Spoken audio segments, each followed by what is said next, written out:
ह्याच्या अंतर्गत आज आपण इथे उपस्थित आहोत.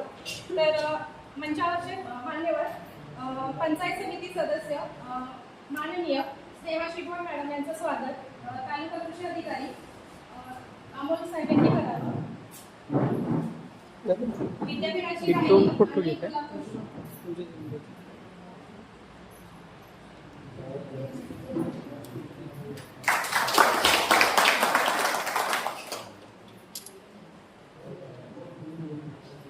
आपल्या गावच्या प्रथम नागरिक सरपंच महोदय आज इथे उपस्थित नाहीयेत, पण तरीही इथं त्यांचं शब्दसुमनानं स्वागत. माजी सभापती गणपत शिकवण साहेब यांचं स्वागत शिंदे सर यांनी करावं असे मी त्यांना विनंती करते.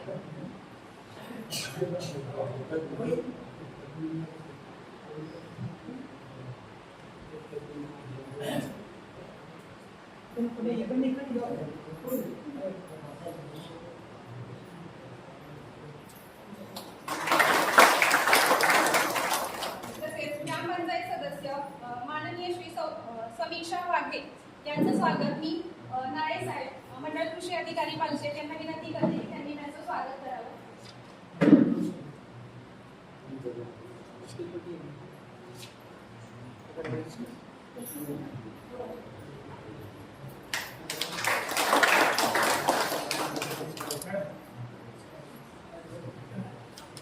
तसेच आजच्या कार्यक्रमाचे प्रमुख मार्गदर्शक म्हणून आपल्याला आज लाभलेले देसाई टूल्स गारगोटी कोल्हापूर येथे श्री देसाई साहेब यांचं स्वागत मी आपले तालुका कृषी अधिकारी श्री सागर साहेब यांना विनंती करते की त्यांचं स्वागत करावं.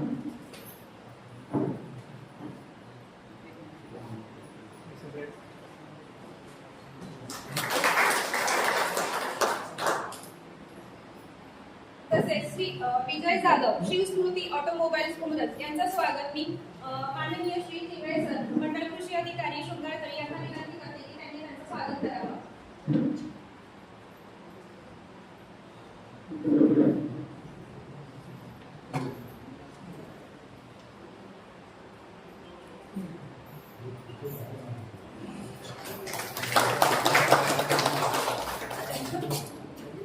तसेच इथे उपस्थित माननीय श्री चोरगे साहेब सहाय्यक कृषी अधिकारी जावली हे इथे उपस्थित आहेत. त्यांचंही स्वागत श्री काळे साहेब मंडळ कृषी अधिकारी पालशेत यांनी विनंती करते की त्यांनी त्यांचं स्वागत करावं.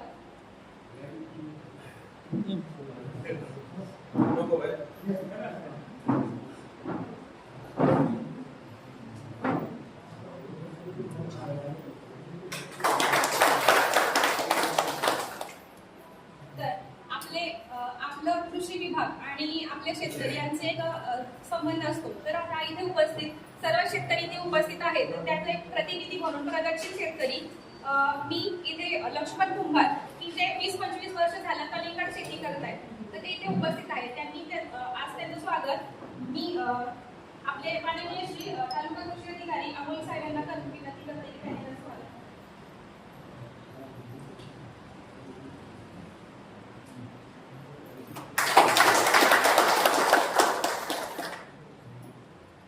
तसेच आमचा इथे कार्यक्रम सुरुवात घेणे आणि त्यासाठी जागा उपलब्ध करून देणे, तसेच आपला मुख्य विभाग ह्याच्याबद्दल जी काही जी कमी असेल रोपवाटिका तयार करण्यापासून ते सगळी जी काही तयारी आहे ते कधी आपल्या एका म्हणजे त्यांनी जी मदत केली असेल आपले धनंजय शिगवण साहेब यांचं मी त्यांना इथं विनंती करते की त्यांचं स्वागत नाळे सर यांनी करावं असं त्यांना विनंती करते.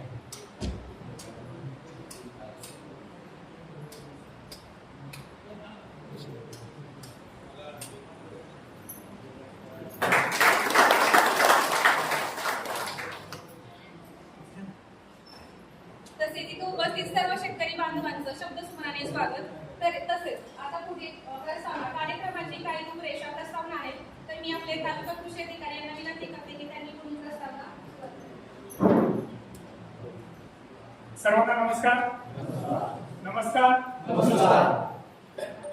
सर्वप्रथम आज या कार्यक्रमाला आपण उपस्थित राहिला त्याबद्दल मी आपल्या सर्वांचे कृषी विभागाच्या वतीने आभार मानतो.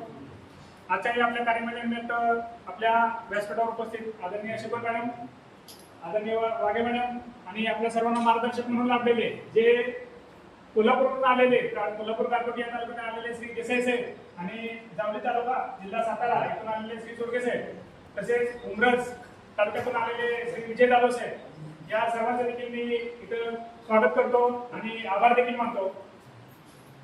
सुरुवातीलाच आभार एवढ्यासाठी की आपल्या सगळ्यांना हा प्रश्न पडला असेल की अजून कुठं सीझन संपलेला नाही, सुरुवात झालेली नाही, पाऊस पडलेला नाही, तरी देखील आपण भात पिकावरती कार्यशाळा घेतोय. परंतु आपण जर पाहिलं तर आपण भात पीक जरी आपलं 3-4 महिन्याचं जरी असलं तरी आपण काम कधीपासून करतोय? आपलं काम कधीपासून सुरू झालंय? डिसेंबर पासून ना, बरोबर. भात पीक किती महिन्याचं झालं काम सुरू केल्यापासून? भात पीक आपलं किती महिन्याचं? बरोबर. जास्तीत जास्त महिने आपण काम भात शेतीसाठीच करतोय. आणि आता दिवसेंदिवस भात शेती कमी होते का वाढत चालली आहे? कमी होते. इथं बसलेल्या सगळ्या भात शेती करताय ना, बरोबर. आता भात शेती करणं सोपं आहे का? हे सगळं भाजावळ, हे सगळ्या ज्या गोष्टी पाहिल्या तर भात शेती आता सध्या आताच्या कंडिशनला मजुरांच्या उपलब्धता असेल या सगळ्या गोष्टी पाहता आपल्याला शेती थोडीशी भात शेती करणं लोक सोडायला लागले. पण याच्यामध्ये तंत्रज्ञान खूप पुढे गेलेलं आहे आणि या तंत्रज्ञानाचा आपण जर वापर केला तर निश्चितपणे आज आपण 3 विषय ठरलेले आहेत. भात शेतीमध्ये सगळ्यात महत्त्वाचं आपली अडचण आहे ते म्हणजे आपल्याला भाजवळ केल्याशिवाय आपली रोपवाटिका तयार होत नाही. परंतु आज तंत्रज्ञान एवढं पुढे गेलेलं आहे जे आपले चोरगे साहेब आहेत, देसाई साहेब यांनी सिद्ध करून दाखवलंय की जसे भाजीपाल्याची रोपवाटिकेमध्ये तयार केली जातात त्याच पद्धतीने तुमच्या समोर ठेवलेली ही जी भाताची रोपं आहेत अशी भाताची रोपं आपण आपल्या घराच्या शेजारच्या जागेमध्ये मोकळ्या जागेमध्ये तयार करू शकतो. त्याला भाजावळ करायची गरज नाही. पुन्हा भात लावणी करताना आपल्याला भात काढणे, रोपं काढणीचा जो म्हणतो आपण, रोपं काढायला जो त्रास होतो किंवा जी काय काळजी घ्यावी लागते त्याचा देखील आपल्याला त्रास नाही. छोट्या जागेमध्ये आपण अशा सोप्या पद्धतीनं पाऊस पडो अगर नको पडो आपल्या नियोजनाप्रमाणे आपण भात रोपटिका टाकू शकतो. घराच्या शेजारी उपलब्ध जागेमध्ये आपण भात रोपटिका तयार करू शकतो. एवढं साधं सोपं तंत्र विकसित झालेलं आहे आणि या तंत्राचा आपण सर्वांनी वापर करावा जेणेकरून आपण एवढ्या लवकर कार्यशाळा काय घेतोय तुमचा पण विश्वास असला पाहिजे की असं करून रोपं येत आहेत का नाही. हे चेक कधी करणार किंवा तपासून कधी पाहणार तर हा महिना तुमच्याकडे आहे. पुढचे 30-40 दिवस आपल्याकडे आहेत. आम्ही आज तुम्हाला पूर्ण प्रात्यक्षिक दाखवणार आहे. याच्यामध्ये तुम्हाला कळेल की अशा पद्धतीने रोपं येतात का नाही. रोपं आले येत असतील तर निश्चितपणे आपण हे आपल्या येत्या खरीप हंगामामध्ये या पद्धतीने आपल्याला भाताची रोपं तयार करायची आहे. दुसरा मुद्दा आहे, 2 गोष्टी इथं वाचल्या, भाजावळ करायची वाचली, रोपं काढायची वाचली. आता याच्यावर तिसरा विषय आहे की आपल्याकडे बरेच शेतकरी आता टोकन पद्धतीने भात करतायत. टोकन पद्धतीने भात करत असताना आपल्या प्रत्येकाच्या घरी पॉवर विडर आहे. आता याच पॉवर विडरच्या माध्यमातून जर आपण त्याला पेरणी यंत्र जोडलं आणि डायरेक्ट भाताची पेरणी करू शकलो तर निश्चितपणे आपलं देखील कष्ट वाचणार आहे. आज उन्हाळ्यात असेल, उन्हाळ्यात असेल किंवा बऱ्याच भागामध्ये लोक टोकन पद्धतीने भात करतात. करताय ना टोकन पद्धतीने, म्हणजे दाणेच पेरायचे डायरेक्ट. अशा पद्धतीने जी काही भात शेती करतात त्यांच्यासाठी आपण पेरणी यंत्र इथे डेमो ठेवलेलं आहे. या सगळ्याचा एकच उद्देश आहे की दिवसेंदिवस जे कष्टप्रद भात शेती आहे आणि वर्षानुवर्ष आपण भात शेती करत आलेलो आहोत त्याच्यामध्ये आपल्याला बदल करायचा आहे.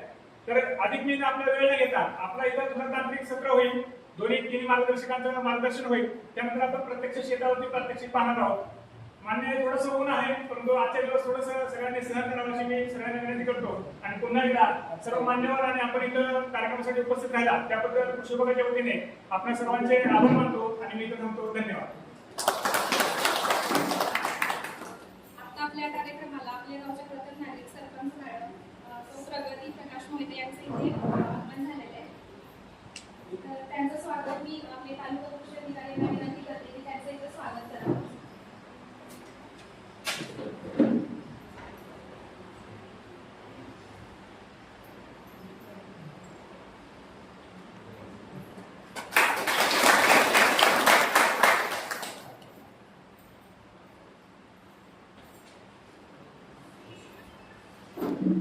आपले आज प्रमुख मार्गदर्शक माननीय श्री चोरगे साहेब यांना मी विनंती करते की त्यांनी पुढचं त्यांचं मार्गदर्शन. सर्वांना नमस्कार. मी भामराज चोरगे, सहाय्यक कृषी अधिकारी, सातारा जिल्हा, जावली तालुक्यामध्ये काम करतो. गेली 14 वर्ष जावली तालुक्यात काम करतोय. तर माझी ओळख सांगायची झाली तर 2020-21 साली माझा भातामध्ये राज्यात पहिला नंबर आला. गुंठ्याला 160 किलो भात, एका गुंठ्याला 160 किलो एवढं उत्पादन घेतलं होतं. आणि आजही माझा कमीत कमी एका गुंठ्याला 100 किलोच्या आत कुठलाही शेतकरी नसतो. भातामध्ये आहे त्याच व्हरायट्या लोकल व्हरायटी असू द्या, सुधारित व्हरायटी असू द्या, त्याच्यामध्ये एका गुंठ्याला 100 किलो. इथं किती निघतं? एका गुंठ्याला किती किलो भाग काढतात? 60. ज्वारीमध्ये असा समज आहे की सोलापूर बार्शीमध्ये ज्वारी जास्त पिकते. मी जावली तालुक्यात काम करतो. 21-22 साली राज्यामध्ये माझा पहिला नंबर होता शेतकऱ्याचा. 50,000चं बक्षीस पहिलं मिळालं होतं पीक स्पर्धेमध्ये. 101 किलो एका गुंठ्याला ज्वारी. 1 एकर मध्ये 40 क्विंटल ज्वारी काढली. एका गुंठ्याला 101 किलो पीक स्पर्धेमध्ये. आणि असं हे नाही की विद्यापीठाचे शास्त्रज्ञ तिथे सगळ्या तालुक्यातले मेन अधिकारी तिथे येऊन त्यांच्या समोर व्हिडिओ शूटिंग करून ते होते. आणि माझा स्वतः माझ्या फॅमिलीचा सत्कार, शेतकऱ्याचा सत्कार मी तिथं उद्धव ठाकरे साहेब असताना त्यांच्या तिथं झाला होता. परत एकनाथ शिंदे साहेब मुख्यमंत्री होते. गेल्या वर्षी आम्हाला आमची फॅमिली आणि शेतकऱ्याची फॅमिली असं त्यांच्या घरी आम्हाला दिवाळी फराळासाठी बोलावलं होतं. म्हणजे इतकं शेतकऱ्यांसाठी आहे आपल्या शासनामध्ये, कृषी विभागामध्ये. आपण तेवढं धडपडतोय. तुम्हाला तर तेवढं उत्पादन काढायचं आहे का? 100 किलो पर्यंत सगळ्यांना जायचं आहे का? नक्की ना? 100 किलो पर्यंत जायचं असेल तर माझं ऐकायचं. आता तुम्ही सगळी भागणं करताय, आम्ही सुद्धा करत होतो. कोल्हापूर, सातारा, पाटण, जावली या तालुक्यात सुद्धा आम्ही भागणावळ करत होतो. त्या तिकडच्या सगळ्या भागणावळी बंद झाल्या. फक्त ही भारतामध्ये भागणावळ फक्त आपल्या येत आहे. जगातलं सगळ्यात जास्त कष्ट कुठल्या पिकामध्ये असेल तर ते भातामध्ये आहे. खूप सारे मजूर, खूप सारी मेहनत आणि त्यातून भात सोडण्यासारखं पिकते. पूर्वीची माणसं असं जेवल्यानंतर ताट सुद्धा असं त्यात पाणी वाचायचे, धुवून ती ताट प्यायची. का प्यायची? कारण त्याला कष्ट लागते ना. भाताचं शीत सुद्धा खाली सांडून न देणारे आपले पूर्वज होते. का तर त्याला कष्ट लागत होते. आज काय झाले? शेतीकडनं युवा वर्ग सगळा मुंबईला वळलाय. कारण इथं आपल्याला उत्पादन नाही किंवा चांगलं पैसे मिळत नाही. म्हणून आपण मुंबई सारख्या ठिकाणी, पुण्यासारख्या ठिकाणी नोकरीला गेलोय, बाहेर गावी. शेती आपली पडून राहिली. बरेचसे कारण आहेत त्याला. वन्य प्राणी आहेत, उत्पादन कमी आहे, मनुष्यबळ लागते. पण त्याच्यावर काहीतरी पर्याय असेल ना. तुम्हाला माहिती आहे का की भारतीय देशामध्ये आपल्यापेक्षा मनुष्यबळ कमी आहे. अमेरिकेसारख्या देशात, चीन सारख्या देशात ज्या ठिकाणी लोकसंख्या कमी आहे त्या ठिकाणी एक शेतकरी 100 एकर शेती करतो यंत्राच्या साहाय्याने. तुम्ही युट्यूबला वगैरे बघा की अमेरिकेमधला एक शेतकरी 50 एकर 100 एकर शेतकरी सहज करतो शेती. का करतो? यंत्राच्या साहाय्याने. आता तुम्ही म्हणाला आपल्याकडे तशी परिस्थिती नाही, पण आपल्याकडे सुद्धा आहे. आपल्याकडे हे डोंगर उतार असतात, छोटी छोटी आता भात शेतीमध्ये मी काम करतोय. इकडे सुद्धा मला वाटतं 5 गुंठा 10 गुंठा अशीच शेती सगळी दिसते, बरोबर ना? तर त्याच्यामध्ये तुम्हाला पहिल्यांदा काय करायचं आहे की आपली शेती पद्धती बदलायची आहे. जे आता तुम्ही करताय त्याच्यापेक्षा जास्त उत्पादन घ्यायचं म्हटलं तर कमी पैशामध्ये, कमी कष्टामध्ये जास्त उत्पादन आलं तर घ्यायला आवडेल का सगळ्यांना? आवडेल ना? बाबा कमी पैशात आलंच पाहिजे. तर त्याच्यासाठी काय करायचं आहे? तर तुम्ही या भागणावळी पहिले बंद करायच्या. काय होते? आता तुम्ही इथं बसताय, फॅन लावलाय, सगळे लावलाय, टेम्परेचर किती आहे? पूर्वी होतं का एवढं टेम्परेचर? तुमच्या मागच्या 20-30 वर्षापूर्वीचा कालावधी किंवा 50 वर्षाचा कालावधी आधी एवढं तापमान होतं का आपल्या इथं? नव्हतं. का वाढले? तर त्याला ही भागणावळ सुद्धा कारणीभूत आहे. जसं पर्यावरणामध्ये ह्या केमिकल इंडस्ट्री, आता कोकणातल्या केमिकल इंडस्ट्रीला आम्ही सगळे विरोध करतोय. का? ते तिथलं पर्यावरण बिघडेल, बरोबर? ते आपल्या काळजाचा मुद्दा आहे की पर्यावरण समृद्ध राहिलं पाहिजे. तर त्या गोष्टीला ही भागणावळ सुद्धा हवेतला कार्बन डायऑक्साईड वाढवते. ते वाढल्यामुळं त्याच्यामुळं जंगल पण जळतात. तुम्ही आजूबाजूला बघा की सगळे जंगल जाळून टाकले. आईला कुठं वनस्पती हिरवी झाडाला बसायला जंगलात जर तुम्ही डोंगरात गेला, रानात गेला तर सगळं बांध जाळे, शेती जाळे, सगळं जाळे. मग तिथं ते टेम्परेचर वाढले, हवामान बिघडले. त्याला कारणीभूत ही भागणावळ आहे. तर ही पहिली बंद करायची. काय होतंय? पीक वाढताना मला सांगा, माती जिवंत आहे का मृत आहे? हो, कुणाला सांगता येईल का? माती जिवंत आहे का? माती जिवंत आहे का नाही? ज्या मातीमध्ये माणसाच्या डोळ्यानं दिसणारा जीवाणू, सर्वात मोठा जीवाणू कोण आहे सांगता येईल? गांडूळ.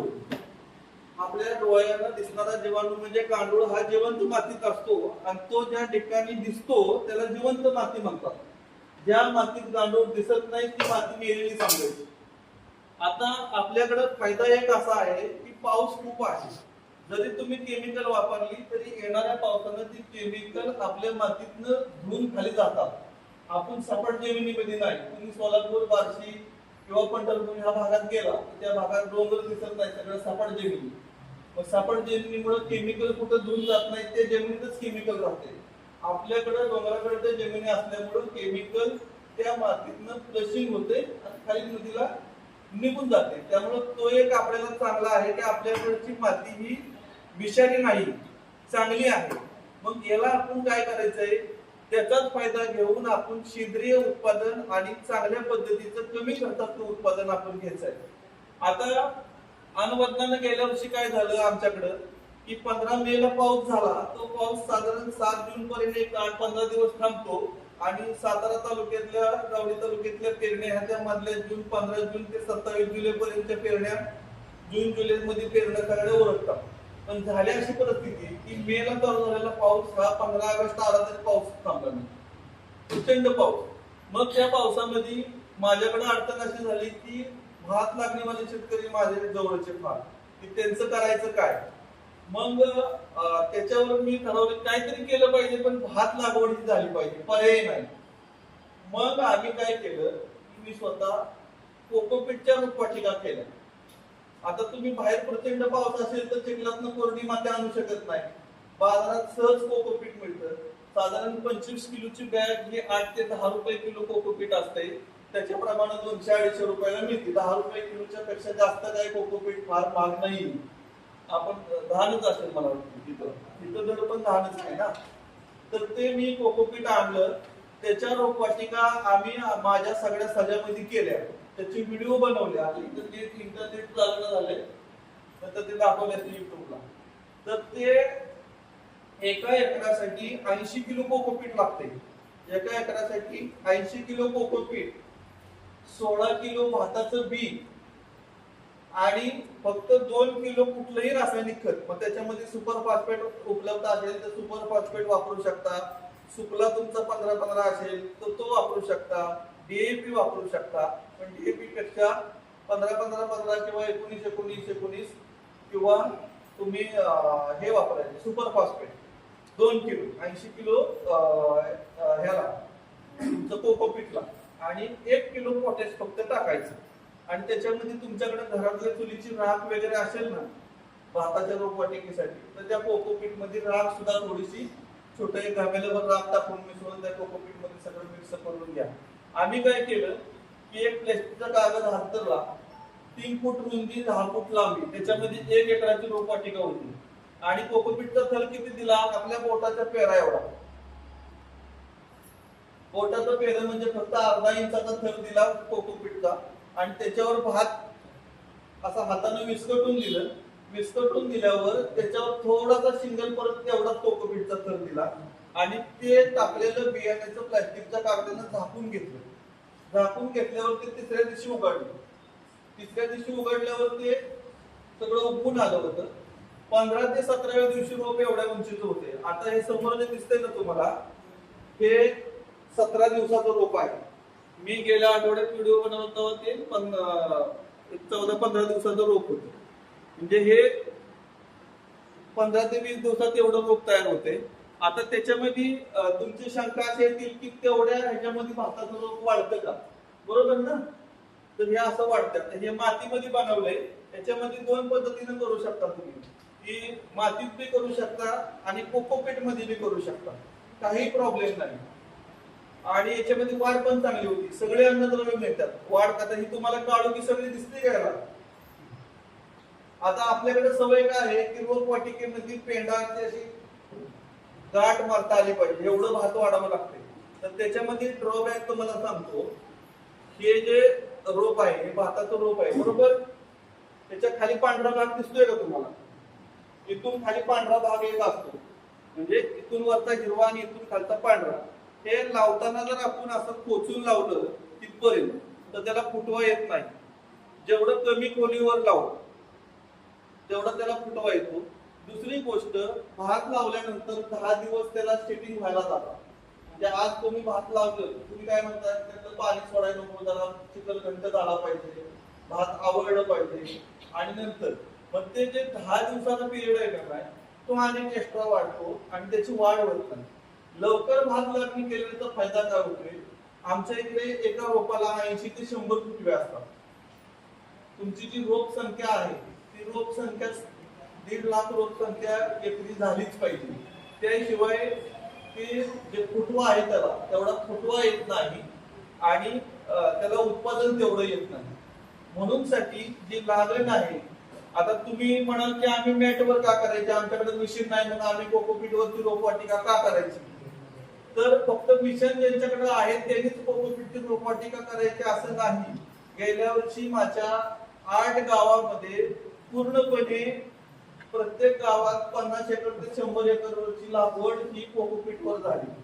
की ती जिथं काही रोप टाकलेलंच नव्हतं त्या ठिकाणी केली आणि ते सक्सेस झाले. या वर्षीपासून सगळे शेतकरी कोकोपीटवर रोपवाटिका करणार आहेत. कमी खर्चामध्ये. कोकोपीटला तुम्हाला खर्च काय येतो, तुम्ही कोकोपीट नाही आणलं तर तुम्ही ह्या वेळेस माती ठेवू शकता, माती सुद्धा वापरू शकता तुमच्या शेतात. आणि काय करायचं, ज्या शेतात तुम्ही रोपवाटिका भात लावणार आहे ते शेतातली वापरा किंवा चांगली कुठलीही वापरा. त्याच्यामध्ये थोडंसं शेणखत मिसळा, लेंड्यांचा शेळ्याचा लेंड्याचा चुरा मिसळा, म्हणजे ते सेंद्रिय समृद्ध होईल. आता कोकोपीटच काय वापरायचं, आता तुम्हाला प्रश्न पडतोय का. कोकोपीट हे आपल्या वजनाच्या 10 पट पाणी पकडून ठेवतं, माती पकडून ठेवत नाही. तुम्ही आज कोकोपीटला पाणी दिलं तर 8 दिवस त्याला पाणी द्यायची गरज नाही. आपल्याकडे मेन प्रश्न पाण्याचा असतो. तुम्ही आता मातीत जर रोपवाटिका केली तर मातीतल्या रोपवाटिकेला तुम्हाला रोज पाणी द्यावं लागणार, कारण ते प्लास्टिकच्या कागदावर असणार. आता त्याच्यामध्ये काय असतंय की खड्ड्याच्या ठिकाणी रोपवाटिका करायची नाही. ज्या ठिकाणी उतार आहे, पाणी त्या रोपवाटिकेतनं प्रचंड पाऊस पडत असला तर रोपवाटिकेतून निघून गेलं पाहिजे. आज आपल्याला 10 गुंठ्यातली रोप उपटायला 10 महिना लागतात. एका महिन्याला आमच्याकडे 400 रुपये हजेरी आहे, 2 टाइम जेवायला लागतं. सकाळी नाश्ता, संध्याकाळी दुपारी जेवण, आणि त्या मजुराला घरनं घेऊन यायचं गाडीनं आणि संध्याकाळी कामावर सुटलं की घरी नेऊन घालवायचं. अशी सातारा जावलीमध्ये परिस्थिती. इथे कशी आहे, तशीच आहे का. हा, मजूर म्हणजे राजा झालाय, इतकी मजुराची परिस्थिती आहे. शेतकरी त्याच्यामुळे गरीब झाला. तर शेतकऱ्यांना काय करायचंय, ह्या छोट्या छोट्या टेक्नॉलॉजी वापरायचे की तुम्ही जरी चिकलजी करून भात लावणार असाल तरी रोपवाटिका ही कोकोपीटवर करा, भाजनावळ बंद करा. कोकोपीटवर नसेल तरी तुम्ही न भाजता जरी रोपवाटिका केली तरी फायदा होतो. कोकोपीटच्या रोपवाटिकेमध्ये तुमचं काय होणार आहे सांगतो, तुम्हाला कसलंही गवत त्याच्यात उगवणार नाही, कारण ते गवताचा लवलेश नसतोय. गवताचं बी उगवणार नाही, खुरपणीचा खर्च 0. 3 फूट रुंदी, 10 फूट लांबी असे तुम्ही बेड करू शकता. आता ज्यावेळेस आपण ओपनली रोपवाटिका करतो त्यावेळेस चिवळं बारके पक्षी त्या रोपवाटिकेतून भाताचं सगळं उपटून खात्यात, तेवढे कोंब आहेत, बरोबर ना. त्याला तुम्ही असं काटके वगैरे बांधता का, इकडे आमच्या तिकडे पण बांधतात थोडंसं असं राखण करायला, तर तसे पण ते खाल्लं जातं. तर ते खाऊ नये म्हणून तुम्ही छोटी रोपवाटिका त्याच्यामध्ये काय करू शकता की आपल्या घरात खराब साड्या असतील त्या प्लॅस्टिकच्या ह्याच्यावर तुम्ही साडीचं पॅकिंग टाकून ती रोप थोडीशी उंच वाढेपर्यंत, म्हणजे त्याचा कवळापणा जास्त पर्यंत हार्डनिंग होईपर्यंत तुम्ही साडीचं पॅकिंग त्याच्यावर करू शकता. म्हणजे ते चांगल्या पद्धतीनं रोप कसल्याही पद्धतीनं पक्षी खाणार नाहीत आणि चांगले येईल. आता आपल्याकडे दुसरं काय आहे की एकराला बियाणं जे लागतंय का नाही ते 40 आणि 50 किलो माणसं टाकतात. 10 पहिल्या भाताचं बी हे एकराला टाकलं जातं. तुम्ही किती टाकता,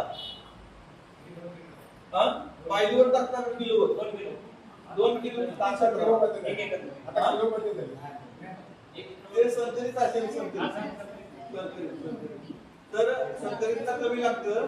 ऍक्च्युअली भाताची एकच काडी लावायची, 4 ते 5 काड्या लावायचं नाही. आता तुम्हाला उत्पादनातले छोटे छोटे पॉइंट सांगतो मी. एसआरटीचं सुद्धा माझ्याकडे जवळजवळ 100 एकरावर एसआरटीचं माझ्याकडे आहे. एसआरटीचे माझे शेतकरी तिथं नेरळला कालच्या कार्यक्रमाला माझ्या 2 शेतकऱ्यांना 10,000चं बक्षीस मिळालं. तिथले पण साहेब म्हणले की एक शेतकरी आहेत एसआरटीचे, विद्याधर शिंदे, ऐकलं का तिथे नाव? हो, मग ते ना हा, मग ते आमचा ग्रुप आहे एसआरटीचा. तर ह्या वर्षी सुद्धा आम्ही आमच्या लक्ष एसआरटी मध्ये वाढवायचं. उभं ना दादा, दादाचं एका टाळ्या त्यांच्यासाठी चांगलं काम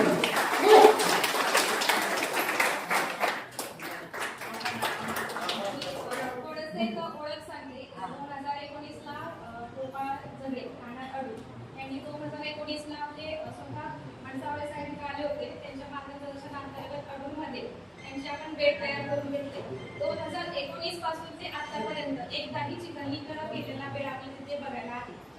आवर्जून आपल्या तालुक्यातील शेतकऱ्यांनी जर यायचं असेल, यासाठी पद्धतीनं बघायचं असेल तर तिथे तुम्ही या काकांचा नंबर आहे. तर मी आपले तालुका कृषी अधिकारी यांना विनंती करते की त्यांनी आपले स्वागत करावं. यांना बक्षीस मिळालं आपल्या तालुक्यातनं गेल्या महिन्यामध्ये.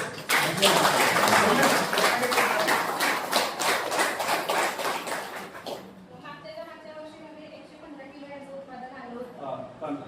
एसआरटी मध्ये तुम्हाला थोडक्यात सांगतो मी, एसआरटीची माहिती सांगू का? एसआरटी मध्ये तुम्हाला शेतीचा खर्च हा शून्य होतो, कमीत कमी खर्च, झिरो बजेट शेती जे तंत्रज्ञान आहे ते एसआरटी मध्ये आहे. आता लोक म्हणतील की बाबा झिरो बजेट मग नांगरट केल्याशिवाय शेती आहे का, मशागत केल्याशिवाय शेती आहे का? तर 100% आहे. माझ्याकडे एसआरटी मध्ये ऊस केलेले शेतकरी आहेत. एसआरटी ऊस करता येईल का? ऊसाचा फक्त फोडवा घेतला तर परस्पर टाकतात. माझ्याकडे असा शेतकरी आहे की 5 वेळा ऊसाचा फोडवा घेतला. यावरती तो शेतकरी त्यांच्या अधिकाऱ्यांनी सांगितले की करू नका, कशाला तोटे द्यावे लागतात. पण या वर्षी मी 5व्या वर्षाचा फोडवा ठेवला. अतिशय शून्य खर्चामध्ये सुद्धा शेती करता येते, काही प्रॉब्लेम नाही. तर तशी तुम्ही एसआरटी मध्ये काय करायचंय की तुम्ही एक वेळच करा शेणखत. तुम्हाला समजा 1 एकर किंवा 10 गुंठ तुम्ही एसआरटी साठी करताय शेणखत, तर 10 गुंठच करा. 10 गुंठ्याला पहिल्यांदाच 1 ट्रॉली शेणखत द्या, त्याचे 3 फुटाचे बेड बनवून घ्या आणि त्याला काय नाही तणनाशक वापरावं लागतं, वापरायचं, काही प्रॉब्लेम येत नाही. त्याचा रेशो त्या पिकामध्ये राहत नाही. कुठलेही केमिकल पिकावर फवारल्यानंतर 40 दिवस त्याचा रेशो असतो, त्याचा वेटिंग पिरियड 40 दिवसानंतर त्या विषाचा अंश त्या पिकामध्ये राहत नाही. हे आपल्याला माहित पाहिजे की बाबा त्या जमिनीवर आपण समजा औषध मारले तर त्याचा रेशो किती दिवस लागणार आहे, 40 दिवस. ते पीक आपल्या आहारात कधी येणार आहे, 40 दिवसानंतर. मग त्याला आपल्याला काही साइड इफेक्ट होणार नाही. त्यामुळे एसआरटीचं सुद्धा इथं तुम्ही क्षेत्र वाढवा, अतिशय सोपं आहे. बेड बनवायचे, बेडवर तुम्ही भाताची टोकन करू शकता. भात काढल्यानंतर त्याच बेडवर पाणी नसेल तर हरभरा करू शकता, हरभरा किंवा तुम्ही मटकी करू शकता. मटकीचे प्रयोग पण भातानंतर पुढीत करू शकता. हा, मिरची येऊ शकते. तर चांगल्या पद्धतीनं ते येते. आता तुम्ही भाताच्या लागवडीचा प्रयोग सगळी करता का? सर एक मिनिट जरा याच्याबद्दल मी प्रश्न विचारतोय. विचारा. पण जेव्हा एसआरटी पद्धत जेव्हा आपण वापरतोय त्यावेळेस आपण कोकणामध्ये ही जी पद्धत आहे ती आपण अनेक शेतकरी राबवलेली आहे. पण हे काम करत असताना कोकणामध्ये जास्तीत जास्त आम्हाला जो अनुभव आलाय तो तण एसआरटी करताना तण जास्त येतो. ही टेक्नॉलॉजी चांगल्या पद्धतीची आहे, पण इथल्या शेतकऱ्यांच्या तणासाठी तुम्ही आता म्हणताय की आपण तणनाशक वापरू शकतो, पण तणनाशक वापरल्यानंतर पाऊस अति मोठ्या प्रमाणात असतो. त्यामुळे जे आपण ते औषध फवारणी जे आपण शेतामध्ये देतो ती जास्त वेळ टिकत नाही. आणि त्यामुळं ह्याच्यासाठी जर टेक्नॉलॉजी आली तर कोकणामध्ये हा सगळ्यात वीक पॉईंट आहे. आपण म्हणतो बाजावळ करायची नाही, आम्हाला सगळं मान्य आहे, पण कोकणामध्ये तण एवढं येतं शेतामध्ये, त्याच्यासाठी जेवढं तण एवढं येतं की आम्ही ते तण काढण्यासाठी 10 माणसं लागतात आम्हाला. ही पद्धत चांगली आहे. त्यामुळे जे तणाचा विषय आहे त्या संदर्भात माहिती देतो. तर तणामध्ये मी खूप अभ्यास केलाय, तणनाशकांचा सुद्धा केलाय. त्याच्यामध्ये दोन्ही प्रयोग सांगतो तुम्हाला. आता 3 वर्षांपासून मी भातामध्ये प्लॅस्टिक मल्चिंग वर भात म्हणजे बेड बनवायचा आणि जसे स्ट्रॉबेरी प्लॅस्टिक मल्चिंग वर करतो तशा पद्धतीनं 1 एकरासाठी फक्त 2200 रुपयाचं प्लॅस्टिक मल्चिंग लागतं मजूर. कोल्हापूरला पटणकडे सुद्धा गोंडे पाटील करतात, ते भुईमुगाचं प्लॅस्टिक असते, ते आपण भाताला एकाच पिकाला युनियन थ्रू एक पीक काढलं की ते प्लॅस्टिक काढायचं असतं. दुसऱ्या प्रकारचं प्लॅस्टिक असतं स्ट्रॉबेरी मधलं, ते प्लॅस्टिक तुम्हाला त्याच्यावर तुम्ही 2 पेक्षा जास्त पिकं घेऊ शकता, म्हणजे 3 पिकं 4 पिकं त्याच बेडवर तुम्ही घेऊ शकता. 20 मायक्रॉन किंवा 30 मायक्रॉन असं असतं ते. आणि ते प्लॅस्टिक त्या एसआरटीच्या बेडवर वापरायचं, त्याला ते होल पाडायचे आणि त्याच्यावर लावायचं. त्याला फक्त 2200 रुपये खर्च येतो. त्याच्यावर तुम्ही भात टोकन करू शकता, अजिबात खालनं गवताचा त्रास नाही. दुसरी गोष्ट, तुम्ही भात टोकन केलं की भात टोकन केल्या काय करायचं, गोल नावाचं तणनाशक त्याच्यात पावची फ्लोरपेन 23% असते. ते जास्त गवत असेल तर 15 लिटरला 15 मिली या प्रमाणात भात टोकल्या फवारायचं. फक्त त्याचा ड्रॉबॅक एवढाच आहे की जमिनीमध्ये ओलावा पाहिजे, रिमझिम पाऊस पाहिजे किंवा ओलावा पाहिजे, किंवा भात टोकल्यानंतर तुम्हाला पाणी देता आलं पाहिजे. ओलावा असेल तर 100% काम करतं. भात सोडून काही सुद्धा त्यात उगवणार नाही. आणि जर ओलावा नसेल तर पेंडी मेथिलीन नावाचं तणनाशक असते. ते तणनाशक एका पंपाला 60 ते 70 मिली टाकायचं आणि ते फवारायचं. पेंडी मेथिलीन तुम्ही फवारले स्टाम्प म्हणून मिळतं बाजारात, स्टाम्प किंवा लासो, तर ते तणनाशक तुम्ही जर भातावर फवारलं तर अजिबात भात सोडून दुसरं काय उपयोग नाही.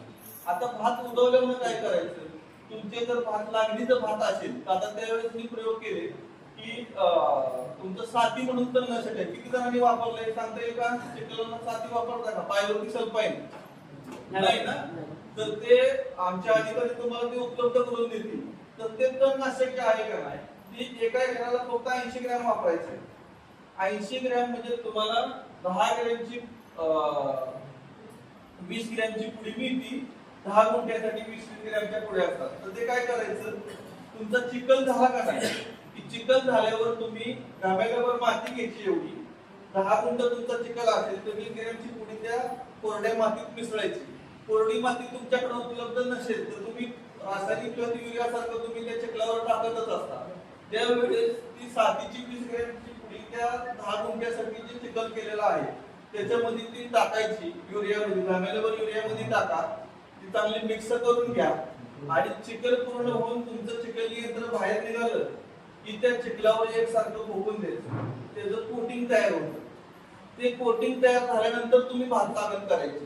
एक तर भात लागण झाले टाका किंवा भात लागण होण्याच्या अगोदर टाका. कारण ते तणनाशकाचं कोटिंग टाकल्यानंतर तुमचं जमिनीचं जे डिस्टर्ब कमी झाला पाहिजे. म्हणजे तणनाशक काय करत असतं, जमिनीवर कोटिंग तयार करत असतं, खालच्या तणाच्या वेळेला वर याला थांबवतो.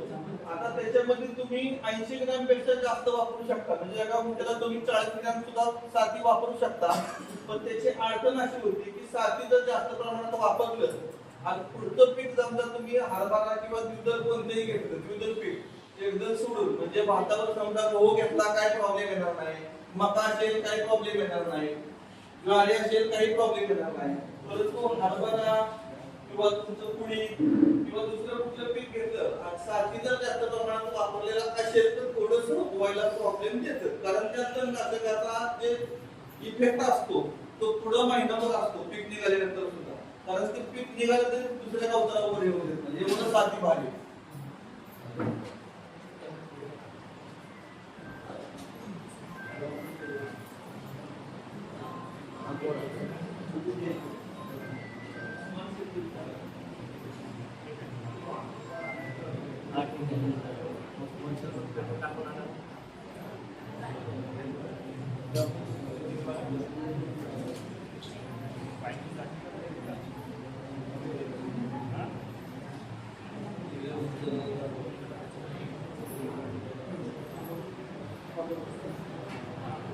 अजून कुणाचा काय प्रश्न आहे का?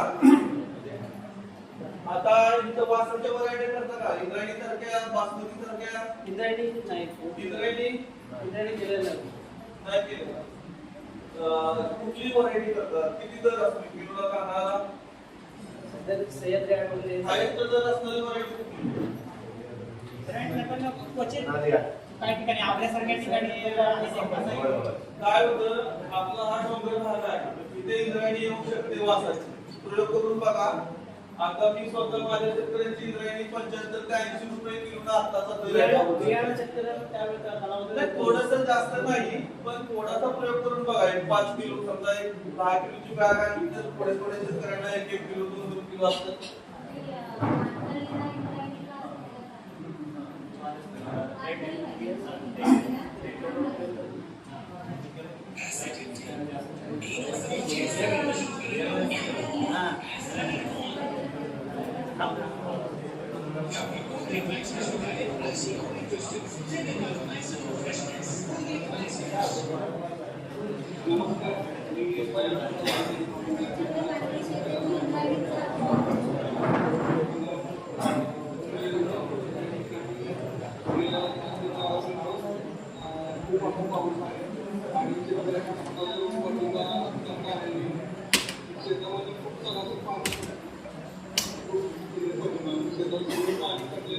त्यामुळे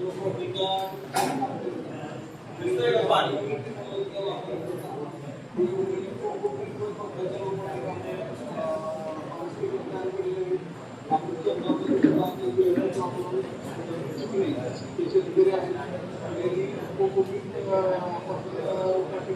प्लॅस्टिकचं कागद अंतरलाय.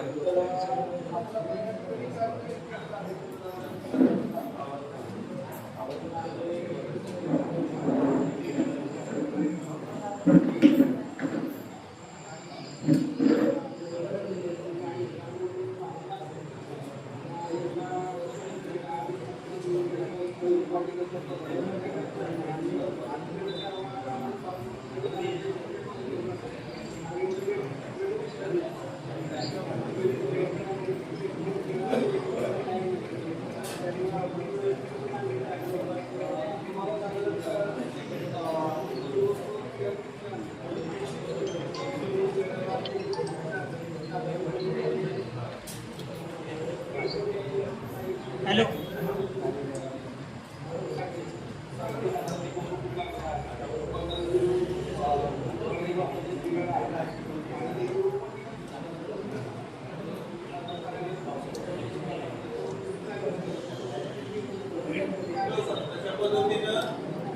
दाबून घेतले. अवघड आहे का काय? सोपं आहे ना. काय तुम्हाला राग वाजायची गरज नाही. दुसरी गोष्ट पावसाची वाट बघायची गरज नाही. कमी खर्चामध्ये करू शकता आणि झाडीनं सुद्धा पाणी करू शकता, घराच्या शेजारी पाईप करू शकता, बिल्डिंगच्या वर घराच्या वर करू शकता, गॅलरी मध्ये करू शकता आणि सहज ती रोपं कॅरेट मध्ये करून ट्यूबवेलवर टाकून तुम्ही शेतात नेऊ शकता. ते असं 3 दिवस झाकलं होतं. याच्यासाठी तुम्ही साडीचा पण वापर करू शकता. असं काही नाही की सगळं साहित्य विकत आणायचं. झाकायला साडी वापरू शकता. आता हे का झाकलं? कवळे मोड आले की त्याला पक्षी येऊन खातात. ते पक्ष्यांनी खाऊ नये म्हणून ते झाकलं होतं.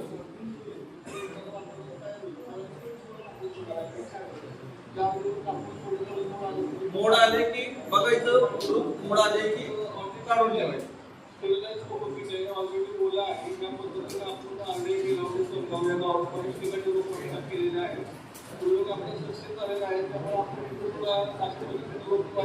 आता याच्यामध्ये मी काय केलं, ट्रे तुमच्याकडे आहेत का? कुठल्या शेतकऱ्याच्या घरी ते हायड्रोपोनिक्स आणण्यासाठी बनवलेले ट्रे वगैरे जनावरांना नाही ना.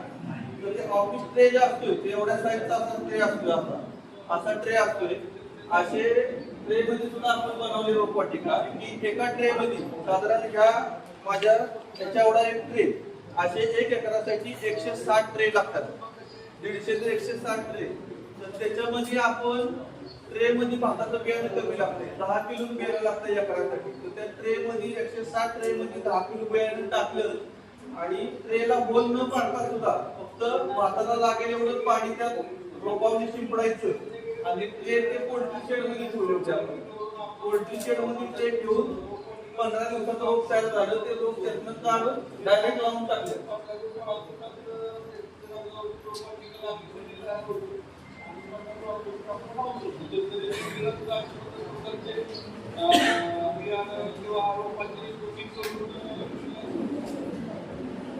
आता भात रोपवाटिकेमध्ये काय आहे, आपलं बीज प्रक्रिया सगळ्यात महत्वाची आहे. आमच्या अधिकारी तुम्हाला शिकवत असतील.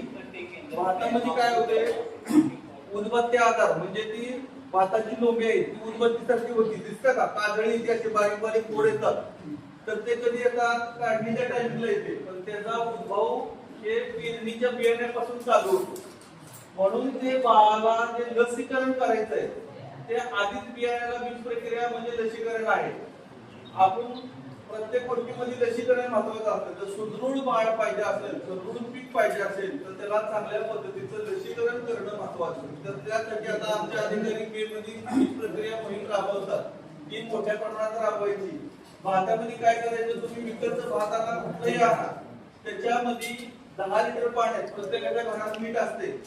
एक बकेट भर पाणी म्हणजे 10 लिटर पाणी, त्यात 300 ग्रॅम मीठ टाकायचं. एवढं वजनावर मीठ म्हणजे 300 ग्रॅम मीठ. ते विरघळून घ्यायचं, त्यात भाताचं मीठ टाकायचं.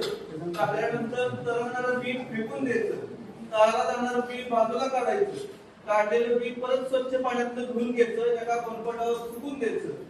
सुकलं की काय करायचं नाही, तुम्हाला त्याला थायरमची पुडी असते, तर विकत बियाणं अंदाज आहे तर त्याच्यामध्ये थायरम असते. नसेल तर विटावॅक्स नावाचं पावडर मिळते, बायोटिन नावाची पावडर मिळते,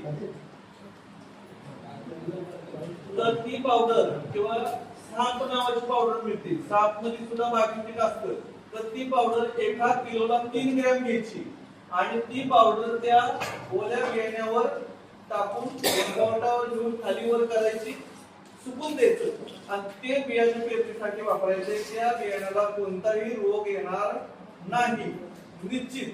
जर तुमच्याकडे खोडकिडीचा प्रादुर्भाव असेल, काही ठिकाणी भाताला बघा उगवून आल्यानंतर रोपाची खोडकिड असते, पण बऱ्याच ठिकाणी ती कुठं खोडकिड असते तिथं पेर भात आहे, जिथं लागणीचं भात आहे, ज्या भातामध्ये पाणी आहे त्या भातात खोडकिडीचा प्रादुर्भाव कमी असतो.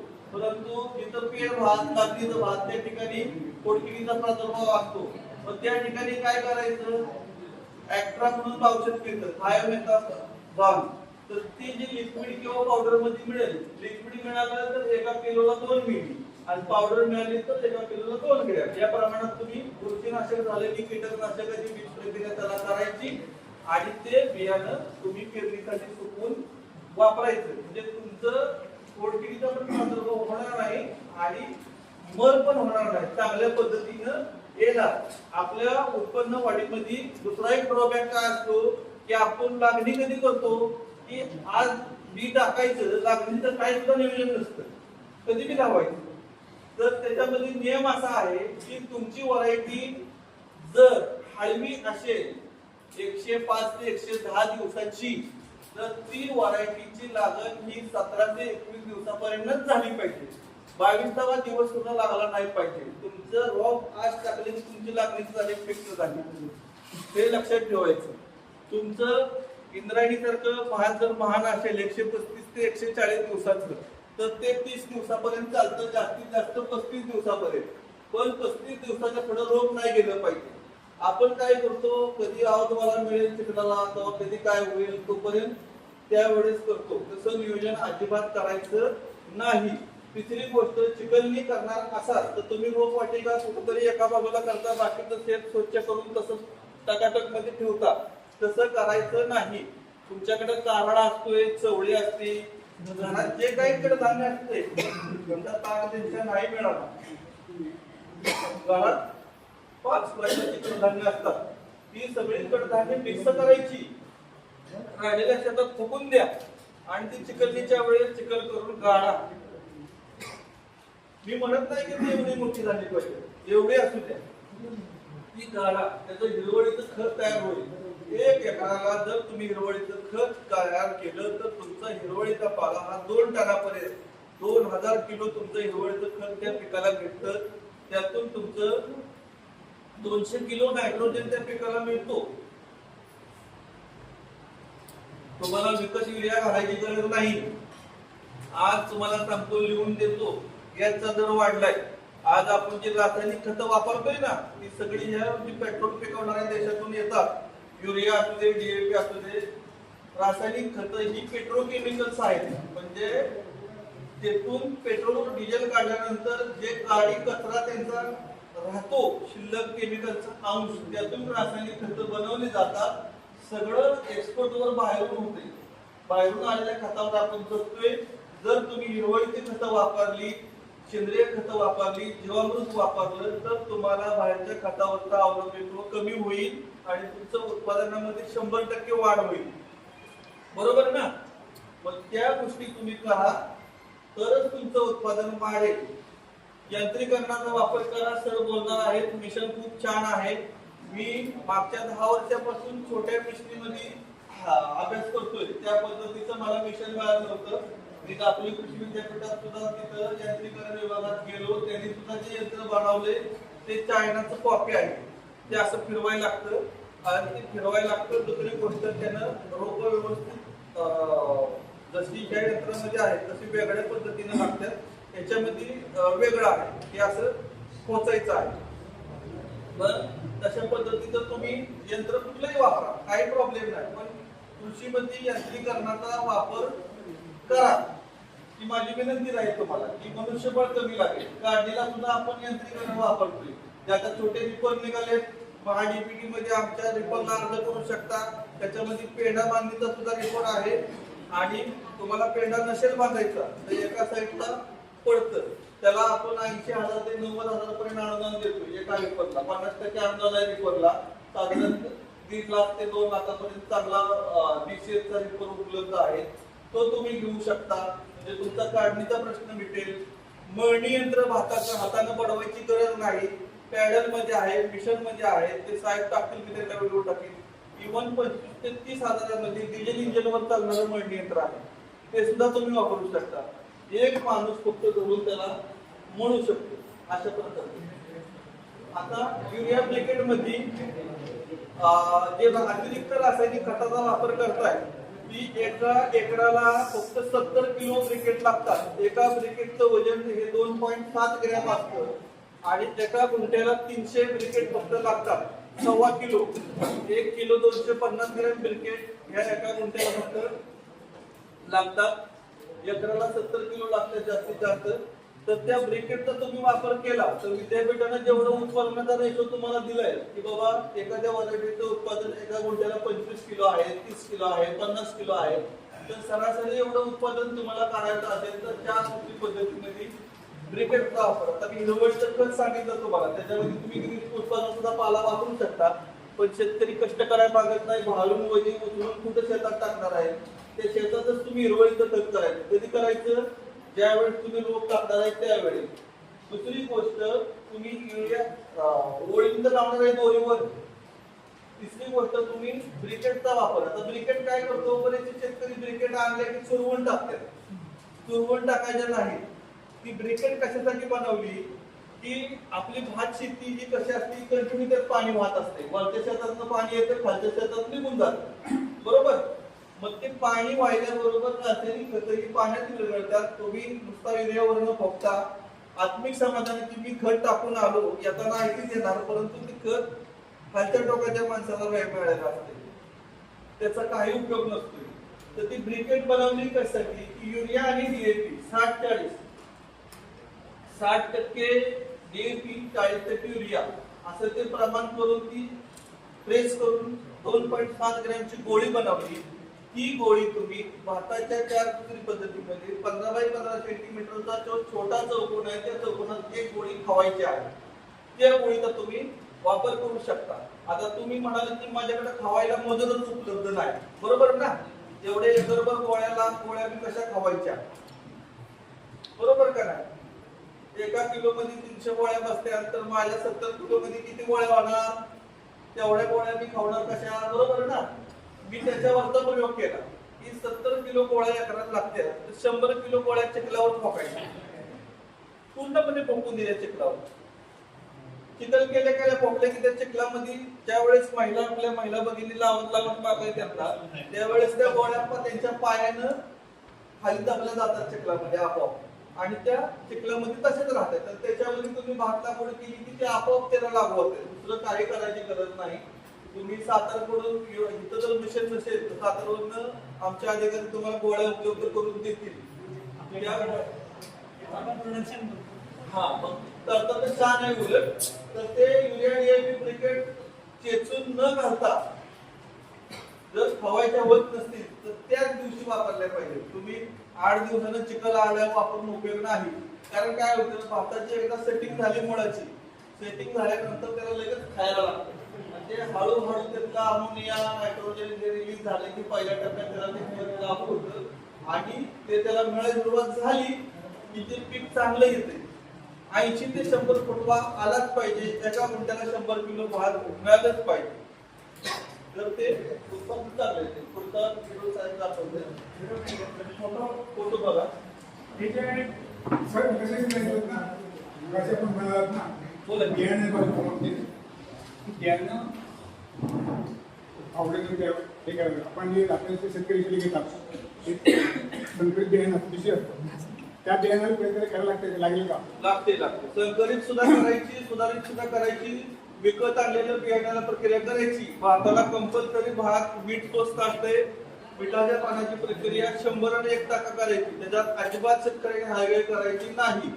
कारण ती केली नाही त्या कृषीवरती बिलावरती लिहिलेली असतात प्रक्रिया केलेली वेगळी. केलेलं असलं तरी ते त्यांनी काय केलेलं असतं, फक्त बियाण्याला कीड लागू नये म्हणून त्याला अल्युमिनियम फॉस्फाईडचं त्याला गॅस प्रक्रिया केलेली असती. थायरमची पुडी त्यात देतात. शेतकरी काय करतात, ती पेरताना टाकताना हाताला लागू नये म्हणून उचलतात त्यात बाजूला फेकून देतात. ती रिअल परिस्थिती. पावडर आतच असते त्या पिशवीत. ती त्याला लावा आणि ती पेरा.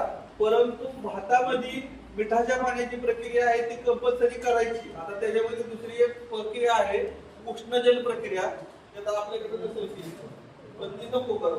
तुम्ही ती करू नका. तुम्ही फक्त मिठाच्या पाण्याची करा. तेवढी केली तरी आपल्यासाठी खूप झालं. दुसरे काय प्रश्न आहेत का शेतकऱ्यांचे? काय त्या बियाण्याची पुढे असते महाराष्ट्रात असते हा. तो काय सांगत नाही पुढे अशी कोण असे काय करायची. त्यांना असं वाटतं की ते आता निर्माण विकून दिली त्या कल्पना नसते. आणि आता माझी आपण मला होता प्रश्न झाला होता, सांगितला होता की आमच्याकडे कुत्र्याला 80-90 येतात रोपवाटिकेत. ते बियाणे कोणतं असतं?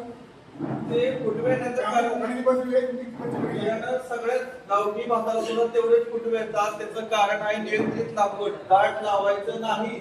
एका ठिकाणी 3 ते 4 चोथे लावायचे नाही, 1 ते 2 चोथे लावायचे.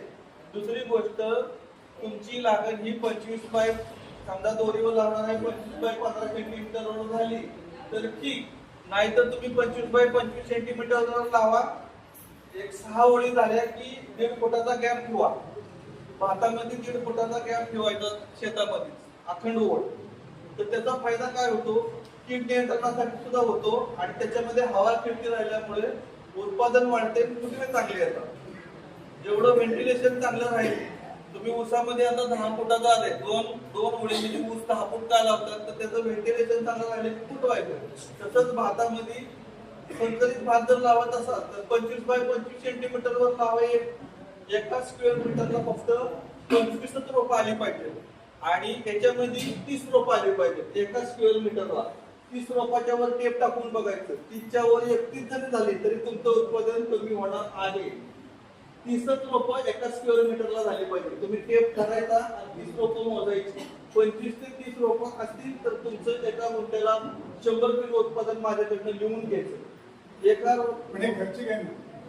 आता एक म्हणते एकच गाडी लावायची, 2 गाड्या लावायच्या. आता बियाणे आहेत ना, ग्रामीण शेतकरी आहेत की 2 गाडी आणतं, 1 गाडीचं आणतं, 1 गाडीचं आणतं, असे पण सांगता असतात. आता मला सांगा, कोकणाची पद्धत मला सांगतात. त्यामुळे आमच्या लोकांची पाहिजे होते 3 गाडी, 1 गाडी म्हणताय.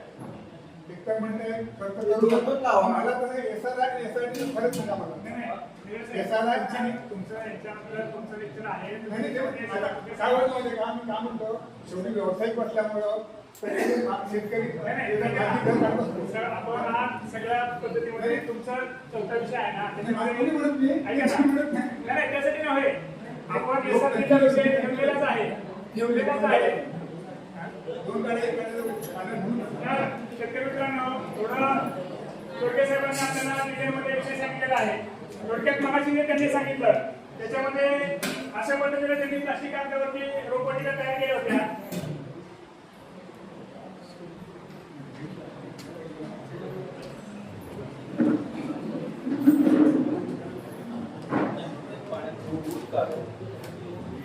आता हे ट्रे मध्ये रोपवाटिका सरने जो विषय सांगितला ते त्यांनी ट्रे मध्ये रोपवाटिका तयार केलेली भाताची.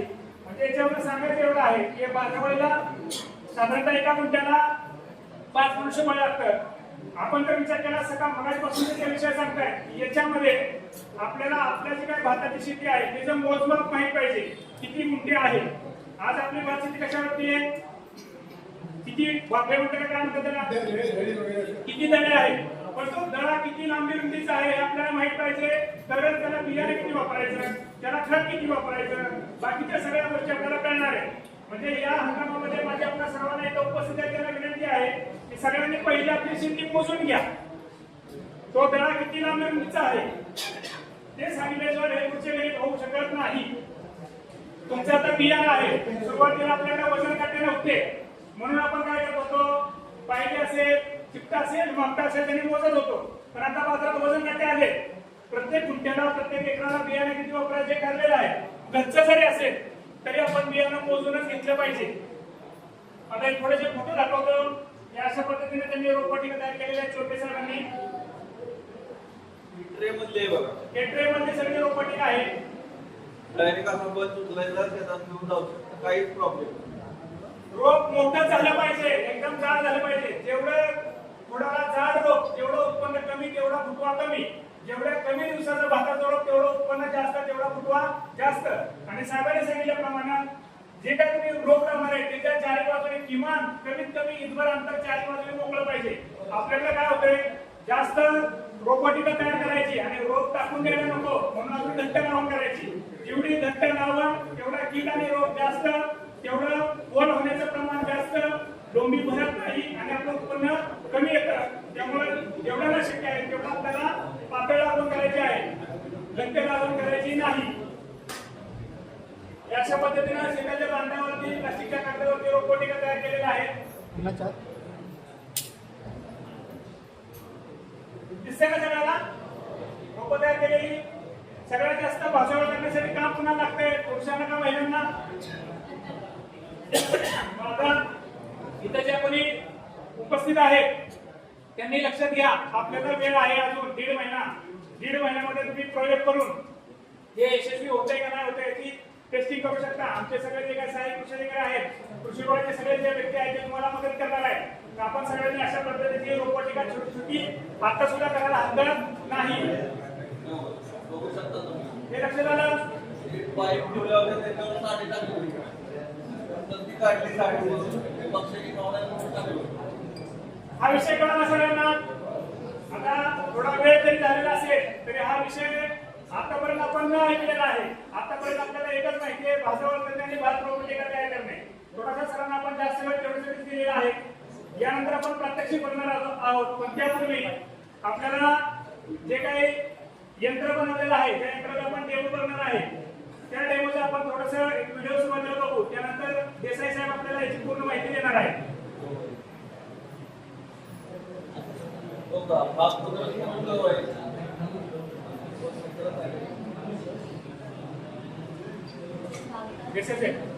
तर मी आपल्याला चांगली माहिती दिल्याबद्दल इथं चोरगे साहेबांचा आपल्या सर्वांच्या वतीने आभार मानतो.